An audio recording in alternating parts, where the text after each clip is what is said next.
আপনাদের মধ্যে অনেকেই হয়তো ইতিহাসের বই পড়েছেন, ইনকা, অ্যাজটেক বা মিশরীয় সভ্যতা নিয়ে জানেন, কিন্তু আমি যদি বলি এমন একটি সভ্যতা ছিল যা এই পরিচিত সভ্যতারও বহু আগে প্রায় নিখোঁজ হয়ে গিয়েছিল। আজ আমরা ইতিহাসের এমন একটি রহস্যময় অধ্যায় নিয়ে কথা বলবো যার নাম লাস্কারাইকা। আপনি হয়তো প্রথমবার শুনছেন, আর এটাই হলো আসল রহস্য। কেন আমরা এই উন্নত সভ্যতার সম্পর্কে কিছুই জানি না? চলুন আজ সে হারিয়ে যাওয়া ইতিহাসের গভীরে ডুব দেই। লাস্কারাইকা কি? আমাদের কাছে কি কোনো প্রমাণ আছে? লাস্কারাইকা বলতে আসলে দক্ষিণ আমেরিকার পেরুর একটি প্রাচীন স্থান বা সংস্কৃতিকে বোঝানো হয়। ধারণা করা হয় এটি ইনকা সভ্যতারও আগে, সম্ভবত খ্রিস্টপূর্ব প্রথম সহস্রাব্দের বিকাশ লাভ করেছিল। কিন্তু কেন এটি এত রহস্যময়? দেখুন, প্রত্নতাত্ত্বিকরা যখন এই স্থানে খনন শুরু করেন তখন তারা এমন কিছু নিদর্শন খুঁজে পান যা তাদের বিস্মিত করে তোলে। তারা আবিষ্কার করেন এই লাস্কারাইকা সংস্কৃতির মানুষজন পাহাড়ের চূড়ায় এমন কিছু জটিল স্থাপত্য তৈরি করেছিল এবং এমন কিছু উন্নত জল ব্যবস্থাপনার কৌশল ব্যবহার করত যা সেই সময়ের জন্য রীতিমতো অবিশ্বাস্য। তারা কিভাবে এত কঠিন ভৌগোলিক অবস্থানে এই কাজগুলো করলো? এখানেই শুরু রহস্য।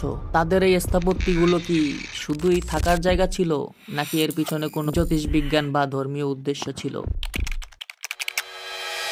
আপনাদের কাছে আমার প্রথম প্রশ্ন, এত উন্নত জ্ঞান হঠাৎ করে কোথায় বা কিভাবে উধাও হয়ে গেল? এই জ্ঞান কি ভিন গ্রহের ছিল? বাই দ্য ওয়ে, লাস্কারাইকা নিয়ে সব থেকে বিবর্তিত অংশটি হলো তাদের নিদর্শন। গবেষকরা কিছু পাথর এবং মাটির পাত্র খুঁজে পেয়েছেন যাতে খোদাই করা আছে এমন কিছু অদ্ভুত প্রতীক যা ইনকা বা অন্য কোনো পরিচিত সভ্যতার প্রতীকের সাথে মেলে না, যেন এটি কোনো সম্পূর্ণ ভিন্ন ভাষার অংশ। কেউ কেউ তো এই প্রতীকগুলিকে প্রাচীন জ্যোতিষবিজ্ঞানের মানচিত্র হিসেবে ব্যাখ্যা করার চেষ্টা করেছেন। ঠিক এই জায়গা থেকেই শুরু হয় সবচেয়ে নাটকীয় জল্পনাটির। আর কিছু গবেষক মনে করেন লাস্কারাইকার এই দ্রুত এবং অবিশ্বাস্য উন্নতি সম্ভব হয়েছিল ভিন গ্রহের কোনো প্রভাবের কারণে। শুনতে পাগলের আলাপ মনে হতে পারে, কিন্তু সেই সময়ের তুলনায় তাদের প্রযুক্তির দক্ষতা এতটাই বেশি ছিল যে এই প্রশ্নটি এড়ানোই যায় না। এবার আপনার মতামত দিন, এই ধরনের উন্নত জ্ঞান কেবল মানব ইতিহাসের স্বাভাবিক বিবর্তন, নাকি এর পিছনে ছিল কোনো অজানা উৎস? লাস্কারাইকার প্রাসঙ্গিকতা ও শেষ কথা। লাস্কারাইকা আমাদের কি শিখায়?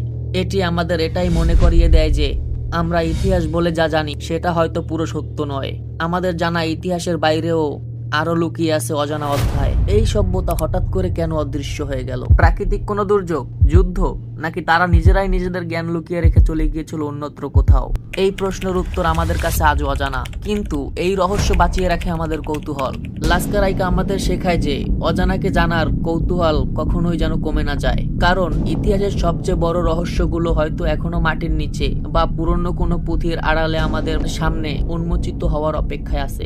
আপনারা কি মনে করেন এই লাস্কারাইকার রহস্যের কোনো গোপন চাবিকাঠি কি এখনো লুকিয়ে আছে?